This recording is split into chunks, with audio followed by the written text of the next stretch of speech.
Sa inyong lahat. Eto guys, alam nyo ba, naglalaba ako, na-dryer ko na, paikutin ko, ayaw nang umikot. Dinignan ni Papa Raul kung bakit ayaw nang kumandar. Dinala niya sa gawaan. Yung pala, pumutok ang fuse, damay yung motor. Eh sabi daw yung gumagawa, gagawin niya, kung ipapagawa daw ni Papa Raul, 2.5. Naku, eh kung 2.5, bibili na lang kami ng bago. Kaya ayun guys, natapusan. Kasi kahit pa paano, may pera na pambili. Kaya pupunta kami diyan sa St. Mortgage kami ng dryer. Dito na kami guys, kagabsat. Inihintay na lang namin yung dryer.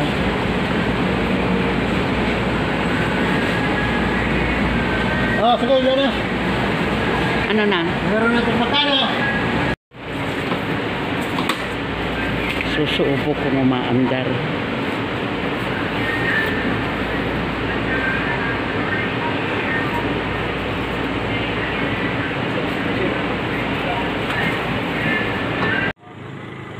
Iba talaga pagkabago, oh. Hindi siya masyado maingay, no? Tahimik lang. Ito yung kanyang partner.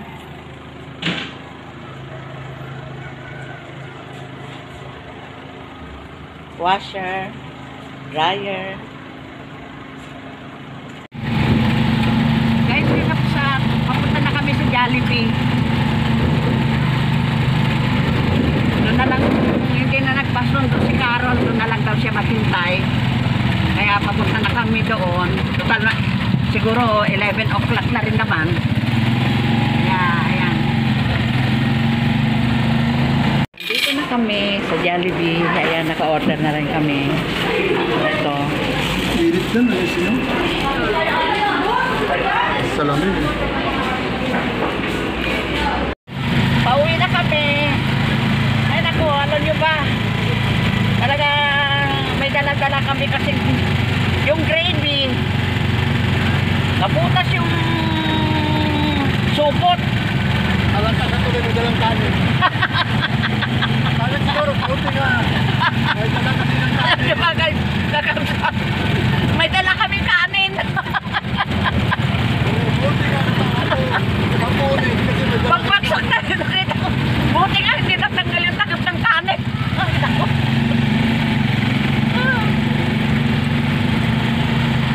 Ang mahal kayo ng kanin ng Jollibee. 30 pesos.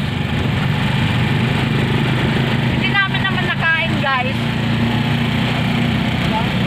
Kasi yung in-order ni Carol, good for 4 person. Yung kanilang chicken bucket, 8 ang laman, tapos may mga kasamang soup, french fries, sundae. Kaya yun,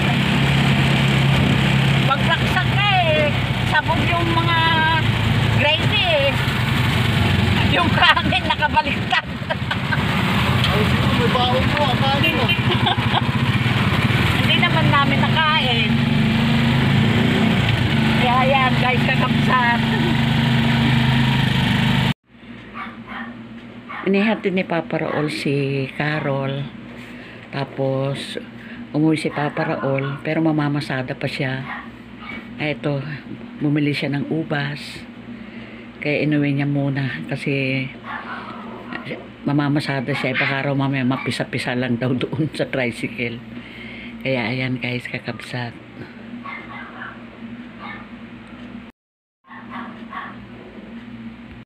Alam nyo ba guys, kakabsat, maghapon kami walang tubig. Buti na nga lang at meron kami mga orokan. Puno lahat yun.